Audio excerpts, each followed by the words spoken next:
का चैप्टर है क्या? कोशिका। कोशिका को इंग्लिश में क्या कहा जाता है? सेल। कोशिका का कहते हैं, कोशिका का अध्ययन क्या कहलाता है? साइटोलॉजी। कोशिका का अध्ययन क्या कहलाता है? साइटोलॉजी। यानी जिसमें कोशिका का हम लोग अध्ययन करेंगे, स्टडी करेंगे, इसको हम लोग साइटोलॉजी का। सर्वप्रथम कोशिका का खोज रॉबर्ट हुक ने 1665 में किया। कोशिका का खोज किसने किया था? रॉबर्ट हुक ने कौन ईस्वी में? रॉबर्ट हुक ने जो कोशिका का खोज पहली बार किया था, उन्होंने मृत कोशिका का खोज किया था। डेथ सेल, मृत कोशिका। तो याद रखना है कि रॉबर्ट हुक ने मृत कोशिका का खोज किया था और कौन ईस्वी में? 1665। दूसरा पॉइंट है सर्वप्रथम जीवित कोशिका। मृत कोशिका का खोज तो रॉबर्ट हुक ने कर दिया।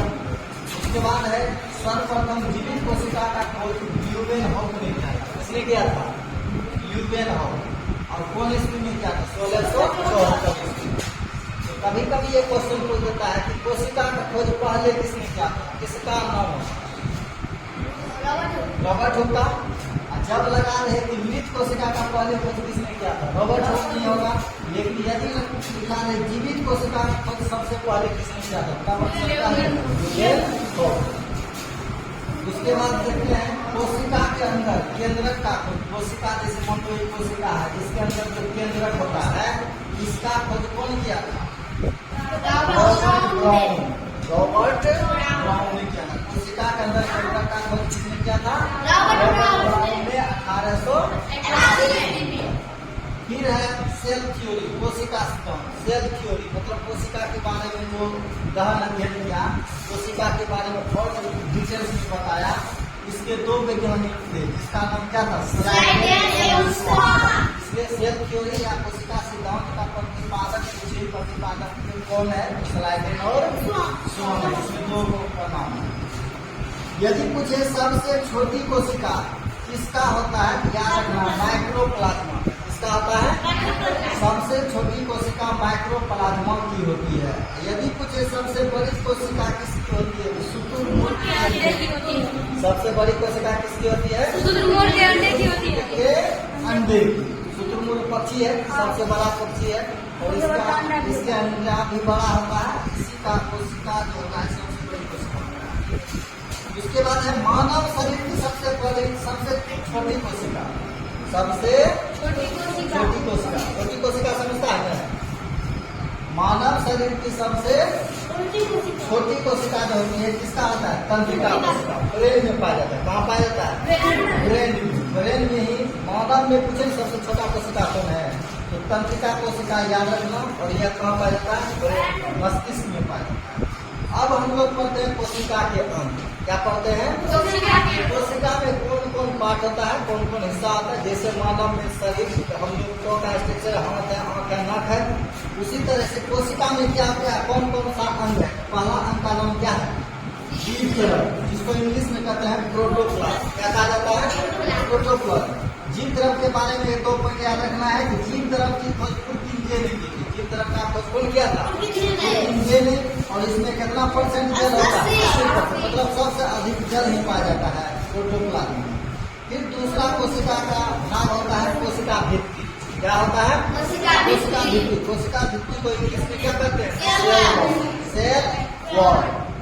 इसके बारे में 3 पॉइंट याद रखना है।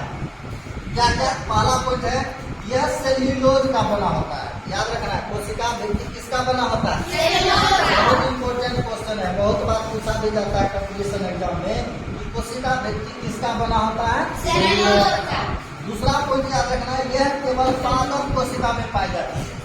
कोशिका भित्ति किसमें पाया जाता है? पादप कोशिका। पादप कोशिका मतलब पेड़ पौधा। पादप कोशिका मतलब पेड़ पौधा। कोशिका भित्ति केवल पेड़ पौधा में पाया जाएगा, मनुष्य में नहीं पाया जाता है। यह ध्यान रखना है।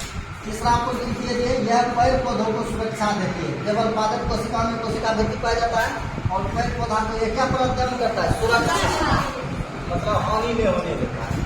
अब आगे हम लोग चलते हैं कोशिका झिल्ली। क्या है अगला पॉइंट? तो हम लोग देख लिए कोशिका के अंग में 2 अंग देखे, जीव द्रव और कोशिका। अगला पॉइंट है कोशिका झिल्ली। क्या है? कोशिका झिल्ली। इंग्लिश में कहते हैं सेल मेम्ब्रेन। क्या कहते हैं? Cell membrane. यह जंतु तथा पादप दोनों कोशिका में पाई जाती है। यह किसमें पाया जाता है? जंतु में भी और पादप में भी। तो प्राणी मतलब पेड़ पौधा में भी और जंतु प्राणी में भी पाया जाता है कोशिका झिल्ली। यह अर्धपारगम्य होती है। अर्धपारगम्य का मतलब होता है कि इसमें जो है ना कुछ भाग नीचे जाता है, कुछ भाग ऊपर ही रह जाता है, पूरा पार नहीं होता है, इसलिए कहा जाता है अर्धपारगम्य। कोशिका झिल्ली कैसा होता है? अर्धपारगम्य। और चौथा पॉइंट है तुम्हारा कोशिका अंतर्मोक्षा माइटोकॉन्ड्रिया। चौथा क्या है? माइटोकॉन्ड्रिया। माइटोकॉन्ड्रिया को इंग्लिश में माइटोकॉन्ड्रिया ही कहते हैं। माइटोकॉन्ड्रिया का खोज पूछे तो कौन किया है? माइटोकॉन्ड्रिया की खोज कौन किया है? अल्टमैन ने किया है। और अल्टमैन ने जो खोज किया था माइटोकॉन्ड्रिया का, और माइटोकॉन्ड्रिया का अल्टमैन ने खोज किया। दूसरा पॉइंट है इसे कोशिका का पावर हाउस यानी शक्ति गृह कहते हैं।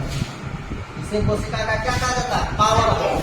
पावर हाउस मतलब शक्ति गृह। शक्ति गृह इसका हिंदी होता है।